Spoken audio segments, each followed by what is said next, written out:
Well, hi everyone. Well, Welcome hi to everyone. Saturday. Another live stream. And big g'day to big g'day Darren. to Darren. G'day, how's it going? Hopefully,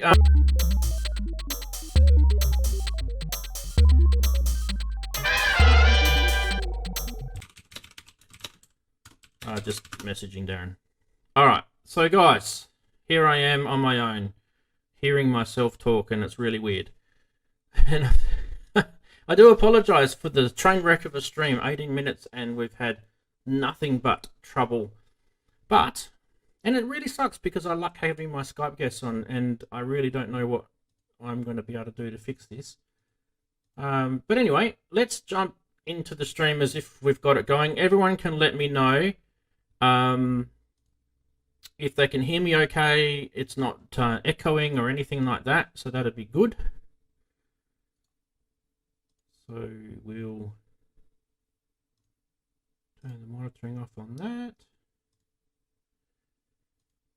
that. Here we go. Everyone's saying it's good. Okay, cool.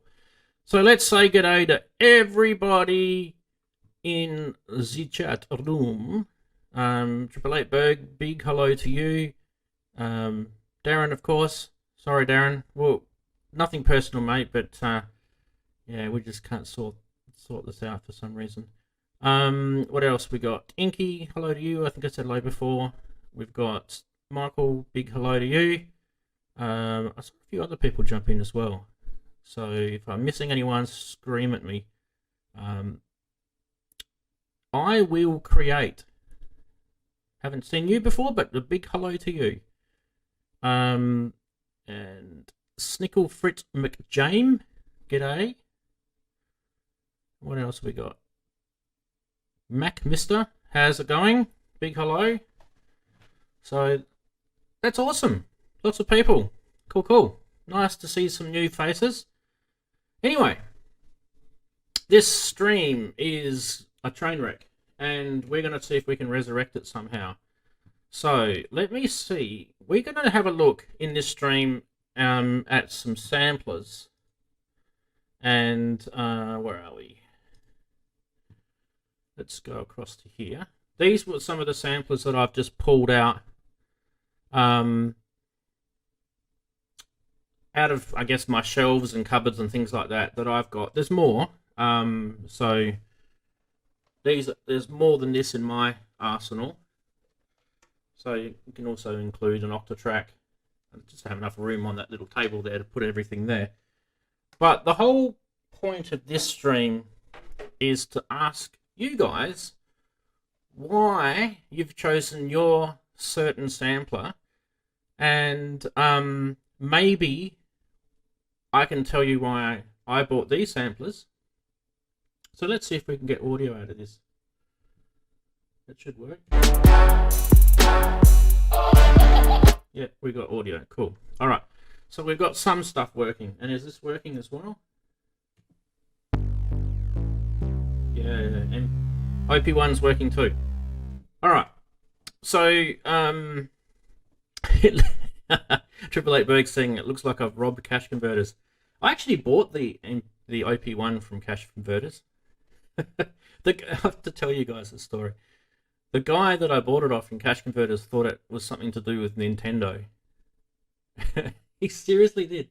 He thought it was like a Nintendo add-on or accessory, and it had some pretty high price tag on it. I mean, of course, because it's an OP1. And I said to the guy, "Oh yeah, it's a Nintendo thing." I just played along with it, and I said, "But I don't think you guys have got the price right." So I've talked him right down on this price, and he's gone and asked his boss. He came back and he said, "Yeah, okay, we'll do it for that." And I got it for $300 Australian. OP1. I wonder if he's working there still. Oh, dearie me. I feel bad. Hey, we've got to do these things. We're poor, us musicians. We can't keep buying stuff. We'll have no money. Anyway, the whole point, I guess, of me pulling some of this gear out was, there's people that use the KP3, there's people that use the Electribes, the OP1, the Octatrack, the MPC Live, all these different samplers out there. So the point is, why did you choose your sampler that you've got? Name it and tell us why you love it, why you chose it, and we'll jump into chat and yeah, we can sort of handle it from here. I'm going to keep working on the technical issues that I've had. I might have to reinstall Windows or something. There's just, yeah, there's no end in sight what's causing us. But let's jump into chat and just have a bit of a scroll through so you can see what's happening if you're watching the stream back. People are talking about cache converters. Beautiful. All right, so I got asked during the week, you know, questions like what would I recommend, and they give me a scenario. And one of the scenarios was I recommended this, the old KP3. It's a really basic sampler looper player, and if you get good with this, you can actually become quite musical with it. And in his case, that was probably all he needed. These things are a bit more convoluted. These here I'm pointing to stuff. I was talking about the KP3. So the Electribe sampler is a little bit more convoluted, and obviously the OP1 is a bit more convoluted as well. So I find the OP1 probably the easiest sampler to record and manipulate out of all this gear here. It's really simple to use. Really simple. I find the Electribe a bit more convoluted. It's harder. There's rules. There's there's like restrictions. I find the KP3 easy to use as well. So it really depends on your workflow. I mean, there's the Roland SP404 and things like that. So anyway, we'll see what the guys in chat come up with, and see if we can find out from them as to what they've got and what they recommend. Okay, so for those who haven't been on my stream before, I do a couple of segments, and one of them is called Funny Side. So let's get stuck into Funny Side, because I know there's people that actually look forward to that now. I don't know why. Anyway, roll the stinger. Let's go.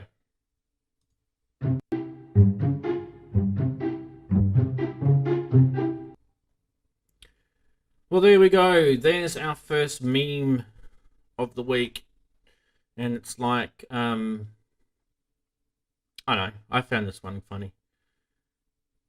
I've put in like 3 reams of paper, but it keeps saying, I just can't get enough. I just can't get enough. Here's the problem. It was stuck in Depeche Mode. Anyway, crickets. Normally it's better when I've got someone on the stream with me. All right, let's go for the next one. And this time I'm not going to make the mistake that I did last week and play the stinger again. Ready, set, go. Steal a man's wallet and he'll be poor for a week. Teach him music and how to buy instruments and he'll be poor for his entire lifetime. That is so true. Some of these are hitting hard. Trust me. When I was, there must have been a bit of a vibe going on the interwebs where there's some real roasting memes coming up. Oh, I'm warning you right now. All right, next one. I'm already laughing because I can already see it. Here we go. I'm not going to say anything. You guys can read it. I did Photoshop this a little bit, by the way. For those who are watching this on their phones, it might be a bit hard to see. It's a book, and it says, I'm not buying another synth for at least 12 months. And other hilarious jokes you can tell yourself. And there's a picture of an SH-101 below. All right, there you go. I told you. And talking about roasting, the last one, bang. I don't always talk to musicians, but when I do, I ask for large fries. Oh my gosh. Roasted. Oh, that's just a real big dig at us. A real big bad dig. Anyway, that's Funny Side for the week. Hope you enjoyed it. Yeah, I do them pretty quick, so you know you might have to watch the video and watch it back. Yeah. What is next is the news. So let's roll the news segment. Do I have a stinger for? I think I did have a stinger for the news, didn't I? Let's see if this works. Is that the right one? News intro, I think is the right one. Okay, ready, set, go. Hopefully this is the right one.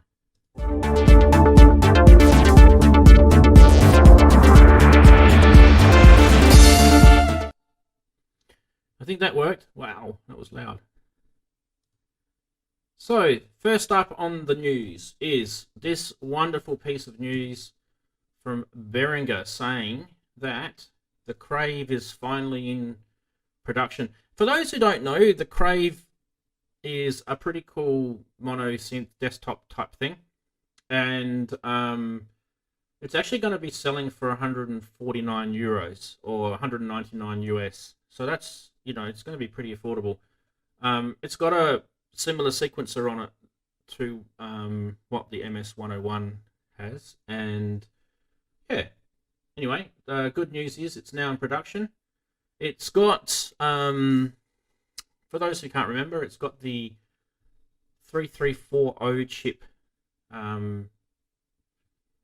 If you guys remember what that is, it's kind of like a Curtis style chip, you know, similar to what the Prophet 5 had. So that's the first bit of news. I thought it was pretty good. Anyone here in chat interested in getting the Crave? Let us know. While we're on the same topic, the Crave were in production, and these are called the K2. These are now shipping. So there's a bit of a difference, shipping and production. So there's a batch that's literally left the building. There's pictures of boxes and all that sort of stuff that Behringer do. So those who don't know what the K2 is, it's an MS-20 clone, and there's a lot of people that don't feel very happy about this one because Korg is still making the MS-20. So I don't really know either how I feel about this one, but anyway, the news is they're shipping, so if that interests you, that one is available to purchase. On that photo, actually, something actually grabbed me on that photo. It's got, see if I can get it open a bit. It had a little bit off the side. Where are we? See if I can get it on here. Just move it in a bit. Yeah, here we go. See how it says aging test? I thought, wait, go easy. If I buy that, are you guys testing how old I am? Because I might need to wear these glasses. Anyway, sorry, I just thought that was funny. So yeah, the MS-20 clone. What's important about this one is it's actually going to be a Eurorack thing, similar to the Neutron and Model D. So I think that's probably a good thing. Where are we? Next item on the news. Moving right along. These two modules were shouted about, and this is for people who are interested in Eurorack. So Behringer again, they've announced these two prototype Eurorack modules. Now, we don't really know what they are, but we think one might be a VCO, and we're not really sure what the other one was. So probably, when we say VCO, probably a Moog VCO too. But that other one has a massive rotary encoder on it. So I don't know what that is. Anyway, that's that. If you guys are into Eurorack, you'll probably enjoy that. They're going to be dirt cheap. I'm warning you now. All right, I promise no more Behringer. We've done with Behringer. Okay, next, but staying on the MS-20 is these cool little things. So if you've actually got an MS-20 Mini, you can actually buy these little overlays for them, and there's a couple of different options, but they actually look really cool. So they kind of make your MS-20 look a little bit more modern. I actually like it. Don't know which one I like better. I don't mind it having a lighter color background. You know, everything's black these days, so sometimes it's nice to have white. So there you go. That's the MS-20 overlays. If you guys are interested in getting those, they are from, who are they from? A company called Oversynth. What I'll do is I'll put a link in the description of the video below when it goes into production, so you can go and click on that and check it out. So that's called overlays for the MS-20 Mini from Oversynth. And I know there's quite a lot of people out there that have got the MS-20 Mini, so I think this will go down well. And that is the news. So thanks very much for watching the news. Let's catch up with chat. See what we've got happening in chat. Wow, it's going to be a lot of... I'll be definitely going back over the chat and grabbing some of these talks about the samplers. Yeah, so we got some talk about what's been happening with some of the news anyway. All right, next segment is my new segment, which is called well, let's run the stinger so you guys know what it's called. Ready, set, go.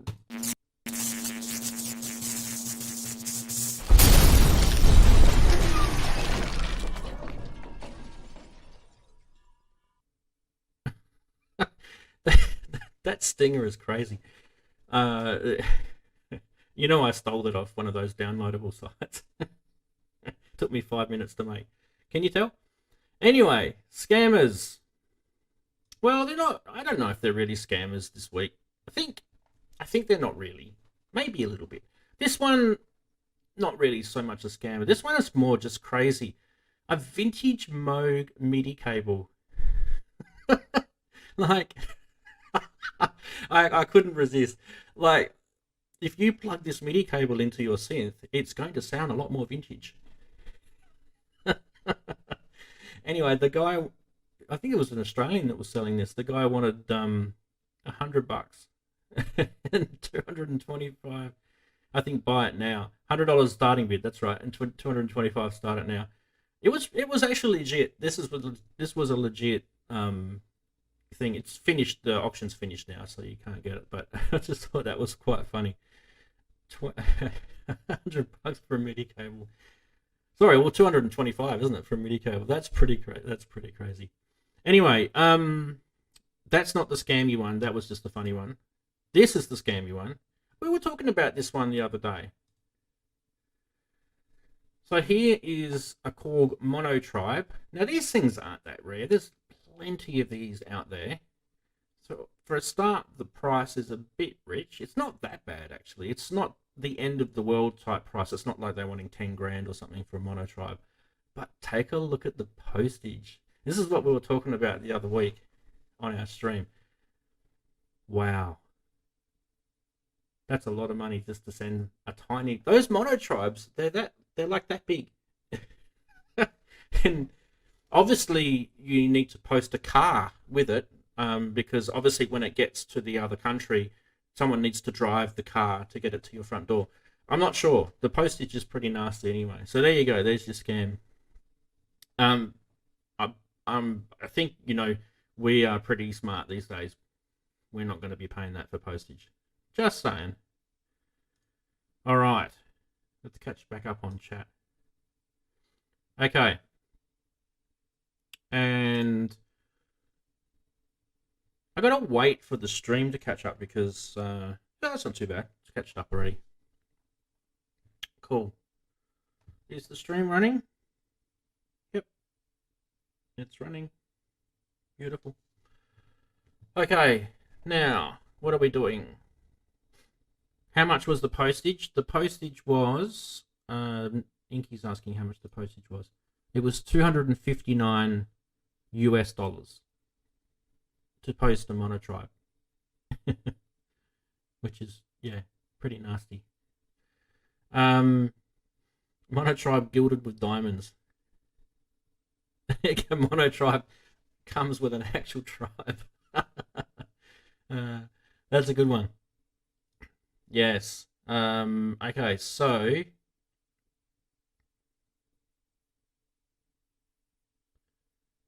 what are we talking about? Okay, so we were talking about the news before, and we're looking at the Crave. Where is the news and the Crave? Let's get that back up again. That one. A lot of people were quite angry when this came out because they reckon it's almost a exact replica of a Mother 32.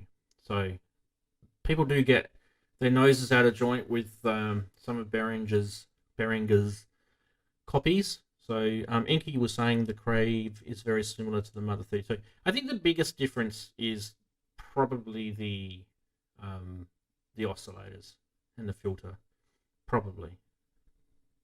But the actual, each one of those mod ports and the way the sequencer and everything is laid out, it's almost, an exact, like you'd almost transfer it one to the other. So I don't know if they got in trouble with that, but that's definitely a problem.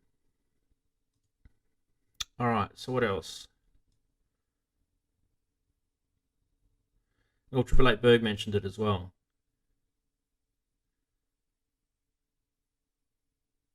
Someone told me, speaking of the Crave, that if you got a Crave and when they eventually bring out their Pro 1, you there's some trick where you can bring them together and they act like a profit or something. I don't know. Someone might know the answer to this. I can't remember. I think it might have even been one of the YouTube reviewers who originally reviewed the Crave mentioned it. So yeah, that's interesting. All right, so where did we get to with our which sampler question? If you guys had a choice between these three, which one would you go with? Now, obviously, there's going to be price in consideration here because they're all different. There's two made by the same company. That could be an issue. You might not like that company, or you might not like the other company. So, which one would you go with out of these three? Is the Chaos Pad really a sampler? I don't think so. I think it's more of a sample player, isn't it? So you would put your it's more of a looper.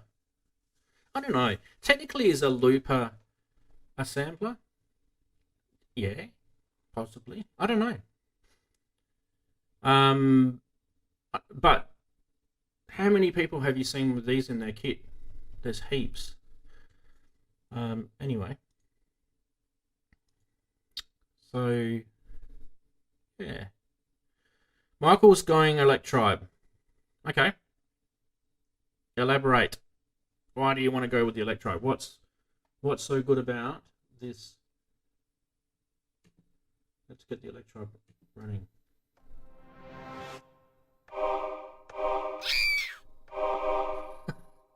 This is just all factory stuff because I've reflashed this.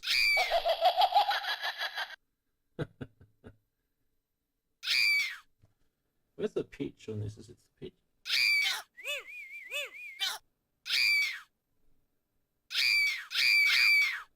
I don't know. KP rocks. Yeah, it does. So with this, the problem I've got with this at the moment, I just don't have enough places to store and plug stuff in. So it's got the SD card side of it, right? It's also got microphone input here and And also you have on the other side a line in here as well. So plus it's got MIDI, plus it's got USB connectivity, plus it's got effects. It's a pretty cool performance thing.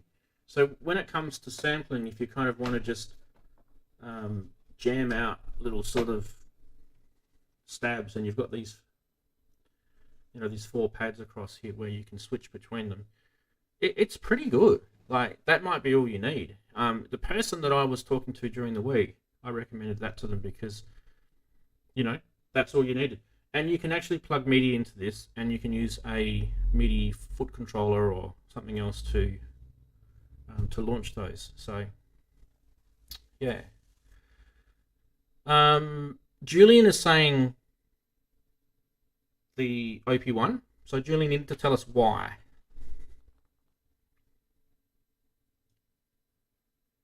And what else?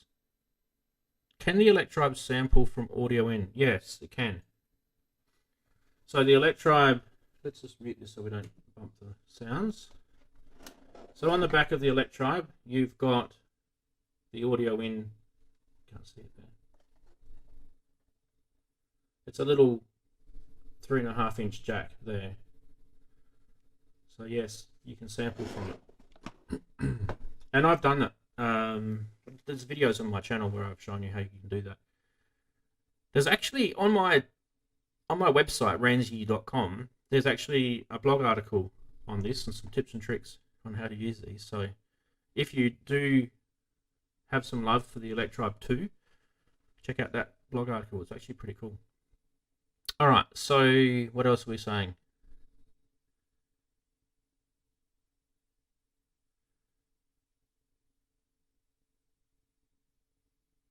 Transportable, yeah.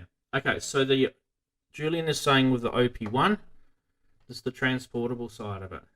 So it's actually, like, I've got it plugged into the USB because I don't want it to run out of power, but the battery on this lasts for quite a long time. So this is the one. Yeah. It's actually got a synth, a drum machine, like a sampler, and it's also got a radio that you can sample from as well, and it's got a sequencer, and it's got a arpeggiator. You can also use the arpeggiator to control other gear with. The only thing, it's also got a built-in microphone as well. The only thing that I don't like about it, and I just wish they had a bit of thought about this, is the way it syncs to the clock. So the only way you can sync this is via the USB or via the audio connection using those pocket operator type things. And it's kind of a bit convoluted. I think that it needed to have a MIDI on the side, even one of those little 3.5-inch. There's room for it, definitely room.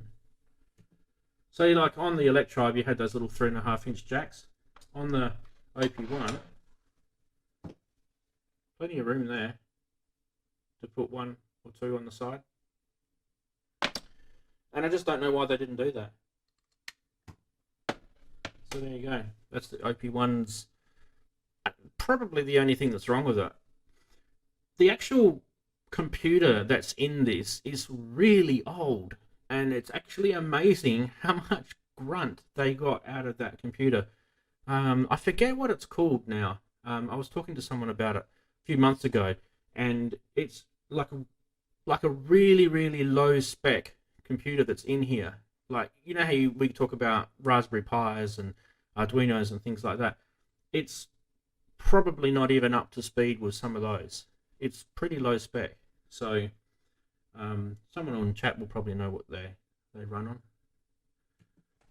If they don't, I can Google it. But anyway, that's interesting. It's pretty old now. 2013, I think that came out. So what's that? 6 years. 6-year-old technology. So, yeah. Still going okay. What have we said now? Let's have a look.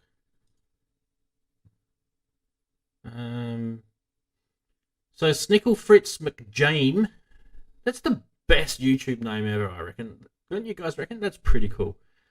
We'll go with the Electribe then, simply because of the price, and the real pads are nice too. They are nice pads, actually. They are pretty cool, those pads. And they're also velocity sensitive, and yeah, pretty good pads. It's weird that the audio in is 3.5mm, except the outputs are dual RCA. Yeah, no, they're not dual RCA. They are 1/8 inch jacks, and they're gold plated too. It is weird, but I think this is a battery operated machine as well. So whoever mentioned before about the battery stuff on the OP1, this is also battery. You can actually, let's show people if you didn't know that, on the back, underneath, there's your battery compartment there. Okay, I think it's quite a lot of batteries that it takes. There we go. 6, is that right? There's no little hidden, yeah, 6. So it's about the same as a Volca. Is it Volca 6 or is it 4? I think it's 6, isn't it? Oh, there you go. You can see they're gold plated. 1/8 inch. 1/4 inch? Oh, sorry, 1/4 inch. What am I saying? 1/8 inch. I'm having a shocker tonight. Alright, so there you go. Battery powered. So you can chuck that in your backpack. It's actually really quite thin and light as well. So that one's pretty good for portability too. And this one does have MIDI in and MIDI out. This actually, in a lot of people, I actually know a lot of people. Why am I talking without having the screen on? I was just showing a whole bunch of stuff to you guys and I didn't have the right screen on. There we go. So, there we go. There's the battery compartment. There. And, sorry. There's the gold-plated RCA jacks. There we go. Better. Alright. I know a lot of people that use these as their brains for a DAW setup, and they think they're pretty good. So there you go. What about if we threw this in as an option? An Octatrack.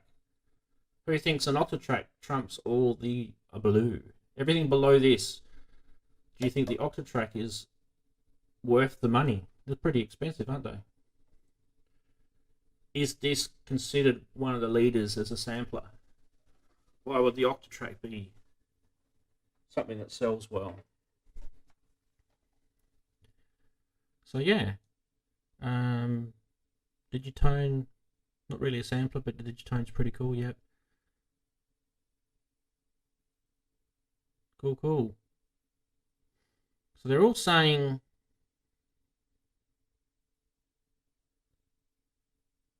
so 888 Berg is actually asking whether to go with a Neutron or a Digitone.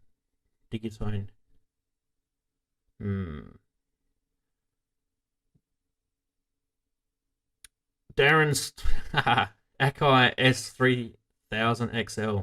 Yes. They're quite big, those machines. Yeah. Cheap imitation. Dub techno chords for the Digitone. I don't know. Why do you guys like the Digitone? Is FM something that people absolutely must have? That might be the reason why. Are people getting sick of subtractive synthesis? Are we getting sick of analog synths? Are we going to head back? Are we repeating the cycle of synthesizers that happened in the 80s and 90s? Maybe. Maybe not. I don't know. I think we're definitely in new territory with samplers. That's for sure. The samplers that were around in the 80s and 90s were shocking compared to what these are like. But people got away with using them in cool ways, and we've talked about that on the stream before. So now here's the $60,000 question. I've got all these three things here. Why should I keep them? You guys are looking at me personally now. So these are in my possession. I own these Why should I keep them? I have sitting over there behind the MS101 is an MPC Live, which is probably much more capable than all of these things combined as a sampler. Why should I keep these? Do I need them? Other than eye candy and saying, oh, it's nice to have, why should I keep them? Because of gas? Yes, maybe. Well, you could sell the OP1 for a profit. I definitely can. I could even sell the OP1 cheap and still make a profit. When they had that, do you guys remember when they had that price thing? They told the world that they weren't making OP1s, and the price of OP1s went crazy. I was seriously thinking about selling it then, but I thought, nah, I'll hold on to it just in case, you know. I should have sold it. Would have been worth a fortune then. They've gone back down in price again now. You can get them for under $1,000, of course, second.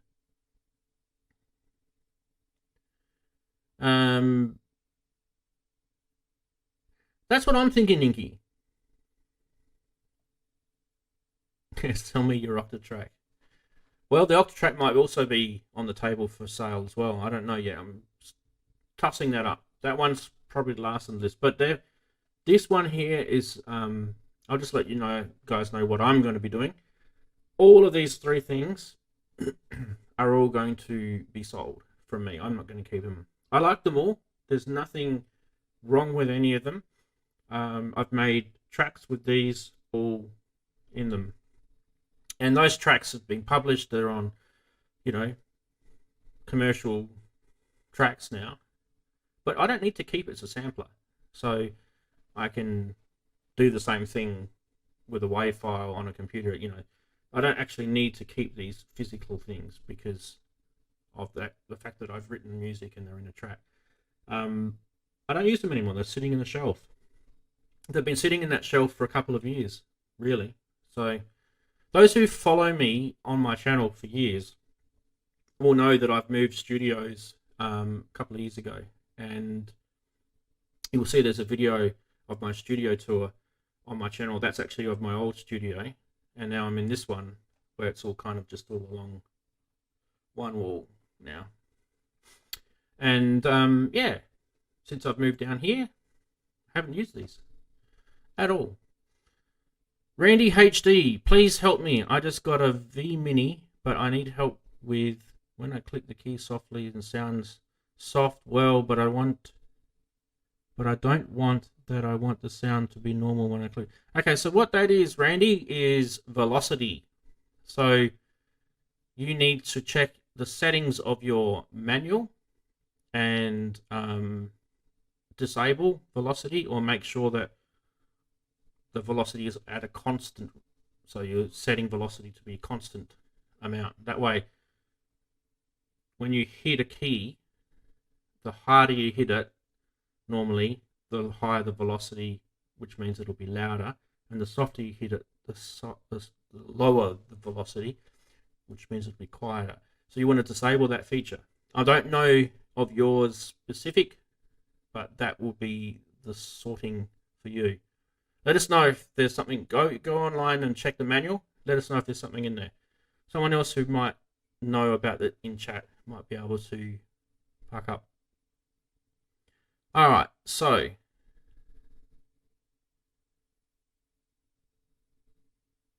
okay,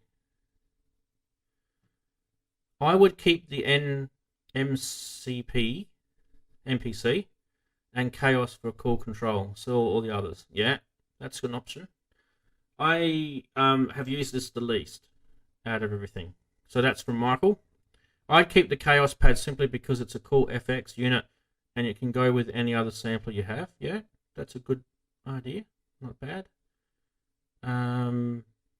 It does actually do FX quite well. It can be a bit digital sounding, but it does do FX quite well. There's actually there's a grain FX in here. I don't know if you guys have heard it. It's really, really cool. It kind of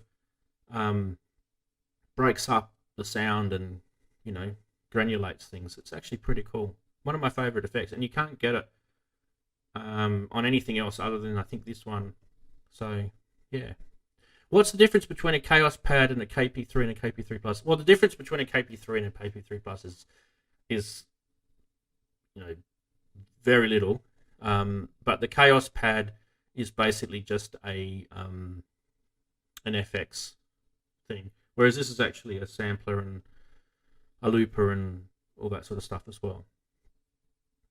Plus, it's got MIDI and audio in and audio out and blah blah blah. So yeah.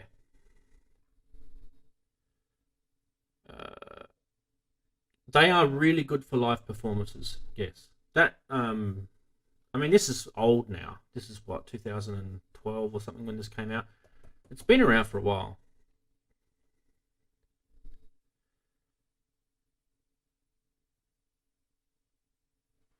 So Snickle Fritz McJame is answering Randy. Was it Randy? Randy HD's question there. Cool. All right, so they'll probably end up on Reverb soon. You can look on Reverb and you'll know where they've come from. I think that is probably all we've got for the stream today. I actually obviously wanted to have Darren on, and we weren't able to get that sorted, so I don't know what's going on there. I do apologize. You guys, probably, some of you might be technical. Let me just reiterate what I've got as a problem at the moment. So my streaming software that I'm using is OBS Studio. I'm running the latest version, 64-bit, 23.2.1, if those want to know. And when I'm using an Arturia audio fuse as an audio interface, I can't hear anything out of the audio fuse via the headphone port on there. So there's my headphones that I normally use on the stream. Can't hear anything out of it. And if I go into settings and I enable it as a monitoring device, it doesn't work. So at the moment I'm using these Corsair headsets and it works through that. So I'm getting this really annoying echo when I'm listening at 2 or 3 here because it's going through one sound device to another and there's a delay. It's terrible. It's really bad. But then when we put Darren up on Skype, we were getting this audio loop happening where I could hear myself and you guys could hear me at the start. It was terrible. So yeah, I don't really know how to fix it, but if anyone knows anything, let me know. The next thing I'm going to do if I can't get this fixed is I'm just going to format and reinstall my computer from scratch, and hopefully that sorts it out. It might be some little driver issue that's gone weird. Who knows? The other option I've got is to just dump OBS Studio completely and go with some other software. And I was talking to Darren about that recently. It's expensive, some of these streaming softwares. So OBS is free. So there you go. Everything worked fine up until about 2 weeks ago, and then it all just went pear-shaped. So yeah, we will sort it. Yes, we will. Once you start knowing about the KP3, you notice it anyway. Well, yeah, 888B, you can buy mine. It's not gonna be expensive. It's gonna be a couple of $100 Australian, so they're not expensive at all. I'm not going to sell my Octatrack for a couple of $100, that's for sure. Yeah, and Darren, yeah, it was working the first time we did it, and then it kind of just went crazy. Do I use a voice meter? Yep, I do.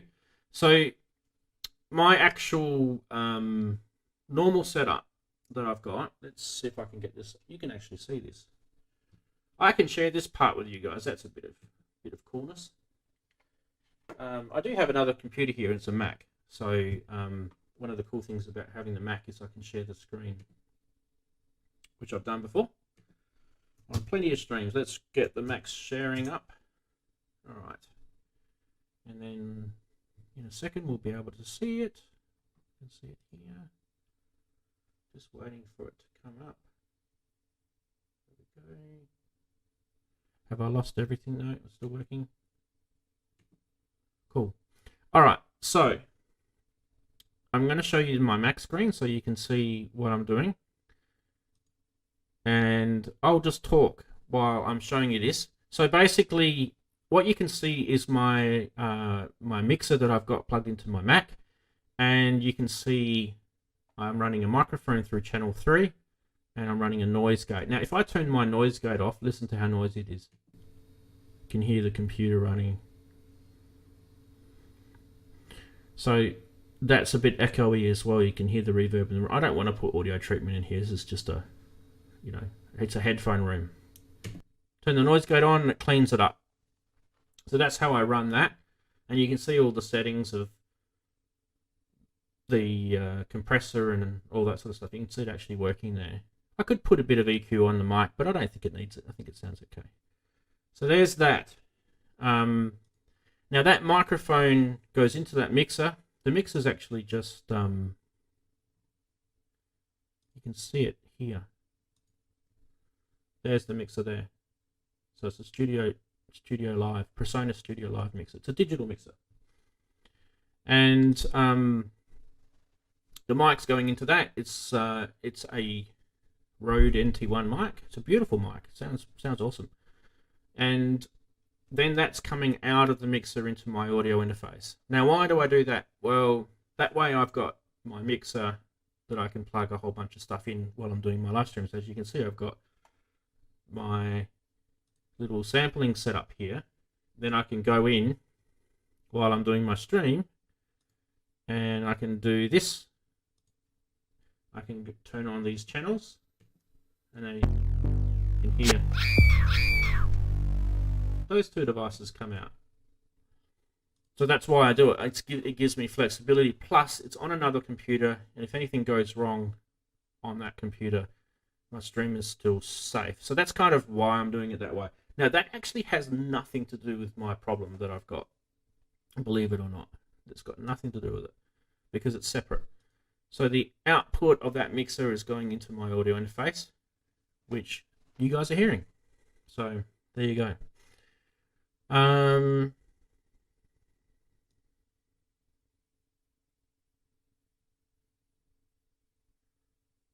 Let's see what we're saying here in the chat.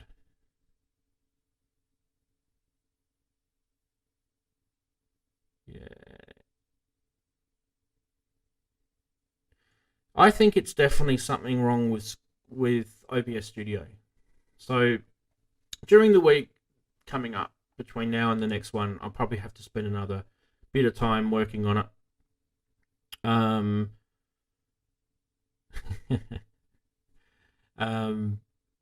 going to try this another software called vMix, which I've got a license for, but it's a bit limited when I use vMix. I can only have one Skype caller on that. So Darren, if you're still around, we'll probably try the vMix one and see if we can get that running. But you know, if I can't get that working, then you know, format Windows. Notice that if you had a Mac, you probably wouldn't have had these problems. I don't know. Some people will probably disagree with me, but if you had a Mac, you probably wouldn't have had these problems. I do have a Mac, but my Mac is not powerful enough to run, you know, HD streams and audio capture and video capture at the same time. So I've got 2 video capture cards running. I've got a webcam. I've got audio capture. All of this is happening through one PC. That has nothing to do with the problems I've got, but obviously I need a powerful machine to do that. And if I was to do it in a Mac, they're going to be like a $6,000-$7,000 Mac, and I don't want to spend that on a Mac just because Apple think their stuff doesn't stink.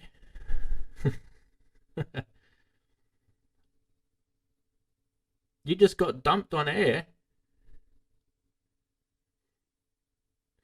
OBS needs an audio channel. Yeah, I've got it all set up properly. It's hard to actually show you guys because I can't really share this particular monitor here in front of me.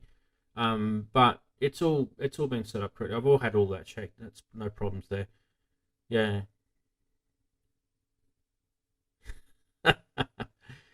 Yeah. I can put effects on this. You want me to run it through Strymon? That's funny. Let's see how crazy I can sound. Here we go. So, if I go to overview, let's get, what have we got here on A? There we go. Oh yeah. How's that? I can actually bring this whole thing through Ableton Live if I wanted to. And then I've got echo. See, that's my problem. No, that wasn't it. So I can run A and B in build effects, and then I can run 4 AUX and actually have hardware effects. I could run pedals.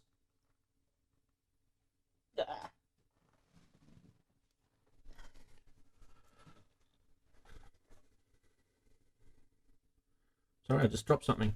I can run pedals like that through it.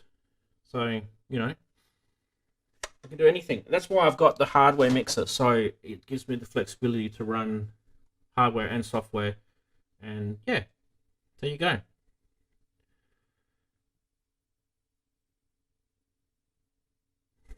The laugh was evil. Yes, slightly evil. And it's probably more like, not evil, but like sinister.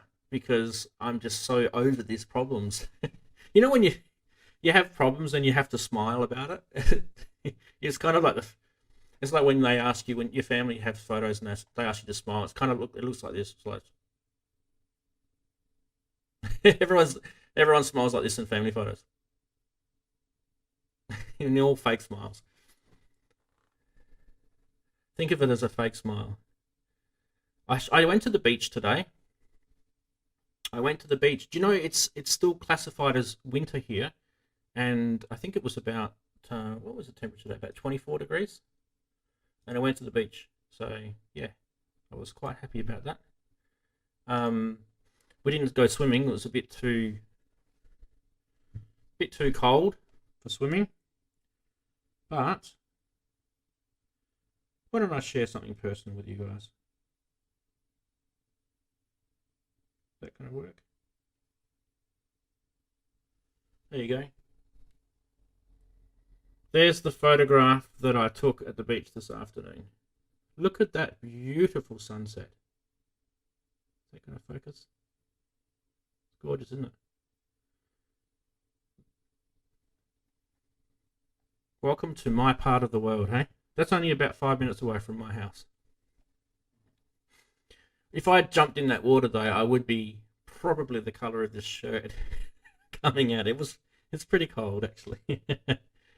But that the sun was nice and warm on you, and the water was cold, that's all. So yeah, there you go. Not one person. Yeah, well that's the cool thing about where we live. You've got these beaches. In my city, I live in a city called Perth, and there's beaches all up and down the coast of Australia. Literally, the whole of Australia is surrounded by beaches and cliffs and ocean.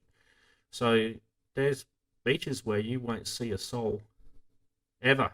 You can just be on that beach for days and days and days, and you won't see anyone. You might see a kangaroo, or you might see animals, but you won't see a person. So there, if you like that sort of stuff, come to Australia. Yes, actual sand. It's good to have sand, but it's also bad because when you get home, you have to get.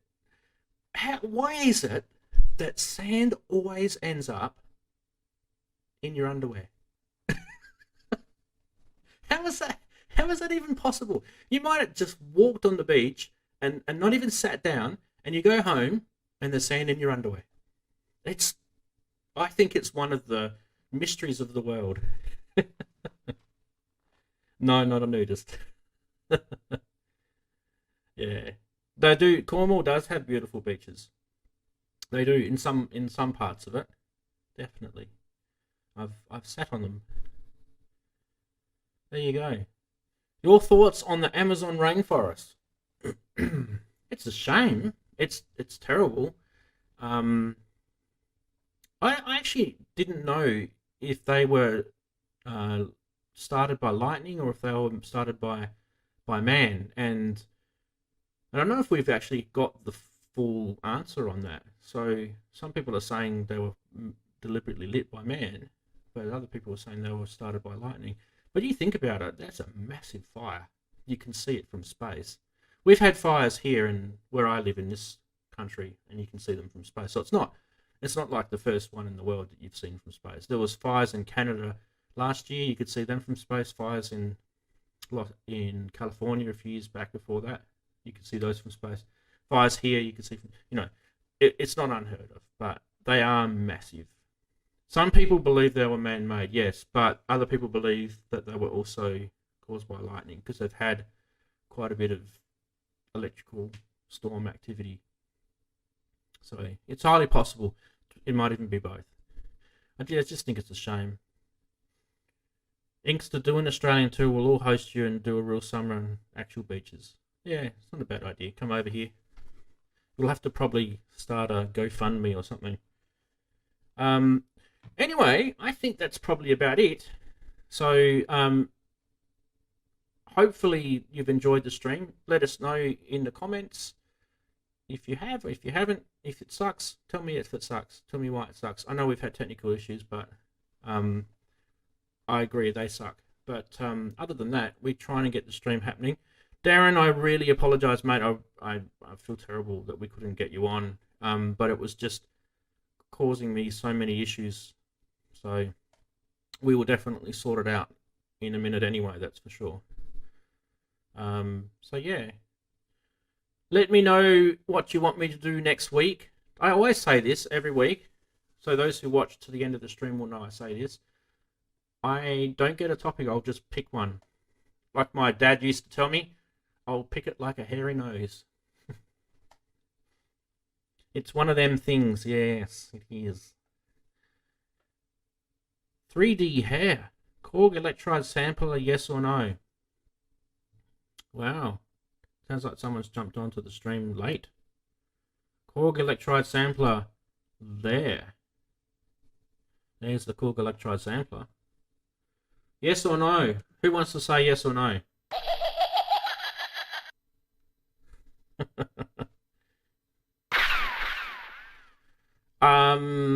I like it, but I was just telling everyone that I'm selling it. So there you go. I think SP404 probably trumps it in some regards, but yeah, that's all right. You don't have to be sorry. You can join whenever you like. That's what the whole beauty of it's the whole beauty of YouTube. Join whenever you want. Leave whenever you want. That's what we do here. Jeez, these things are terrible. What am I going to be able to do with this?